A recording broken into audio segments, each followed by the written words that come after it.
Howdy, Brazos Valley. Welcome to the latest real estate market update, your go-to source for the latest trends and stats in the Bryan-College Station housing market and beyond.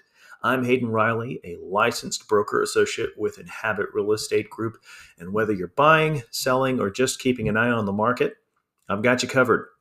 Today, we'll dive into the numbers from last month, straight from the Bryan-College Station MLS, the Texas Association of Realtors, and the Texas Real Estate Center.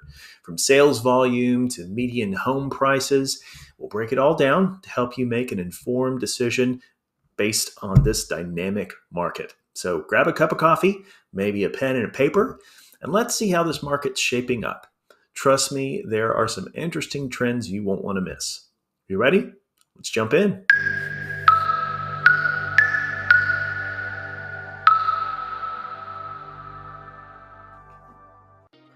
It's November, y'all, so we're going over October's numbers, and we'll start where we usually do with the average days on market.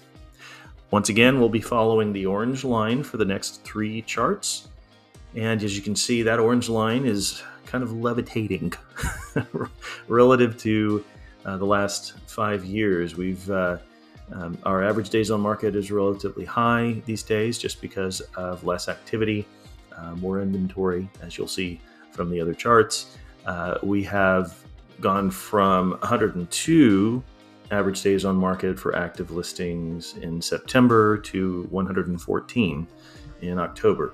This is not abnormal, even in a very active year, for that number to go up, simply because typically fewer buyers are looking for property during the fall and winter months. Next, we're looking at units sold. So this trend is the opposite. So as average days on market go up, units sold go down. And that's what we're seeing right now in October. And in September, we had 239 in September as the number of closed transactions. We had a little bit of an uptick in October, which that's not abnormal either, but generally much lower than the activity that we saw in June, July, May, and so on. Also, you can see that orange line, we were kind of middle of the pack up until about the middle of the year.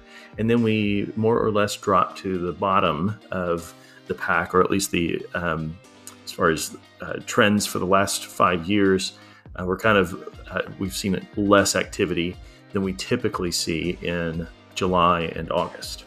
So next, we are looking at new listings.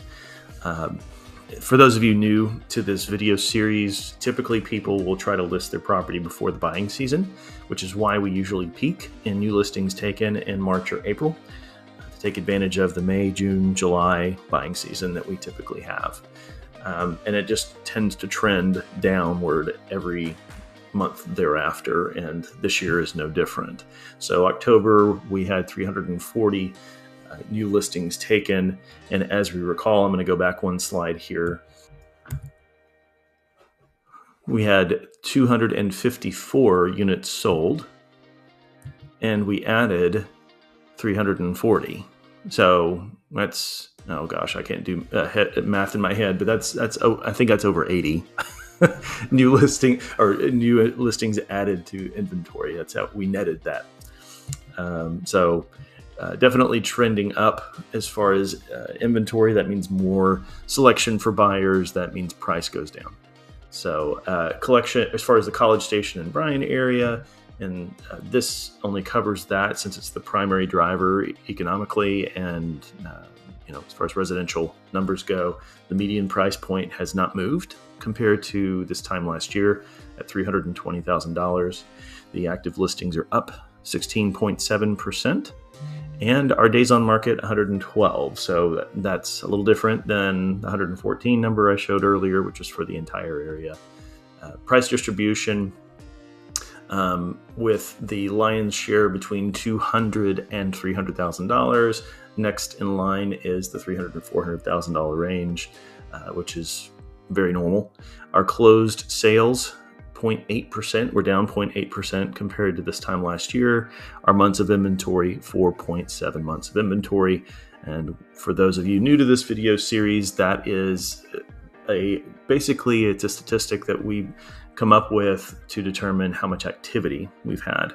We ask the question, if we were to sell the same number of properties that we sold in October over and over again without adding any new listings, how long would it take us to deplete our inventory? And the answer is 4.7 months, which is higher than this time last year. Again, just a little less activity than we're used to seeing. And last but not least, this is a chart that I put together by looking at the activity for the week. When I say activity, I don't mean closed sales. I try to look before that. Usually if a property goes under contract, there's a good chance it's going to close. So usually that's reflected later in the sales numbers. So this last week, for instance, 60 properties went under contract out of 1,687 active listings. So that means that 3.6% of our inventory went under contract. That number is relatively low, as you can see from this chart, but keep in mind that I started keeping this chart during the pandemic. So the green line, the tan line, those are the numbers that we typically see. So we're still a little bit low compared to those, but certainly seeing a good amount of activity. Not enough to say that we're in a seller's market anymore, though. I would definitely say we're moving more towards a balanced market. And that's a wrap on this month's Brazos Valley Real Estate Market Update. Thanks so much for tuning in and staying informed about our ever-evolving market. If you found this video helpful, make sure to give it a thumbs up and subscribe to the channel so you never miss an update. Your support helps us reach more people just like you who want to stay on top of the real estate trends that matter. As always, if you're looking to buy, sell, or have any questions about the real estate market, I'm just a call or message away. Until next time, stay tuned, stay informed, and take care, Brazos Valley. I'll see you in the next update.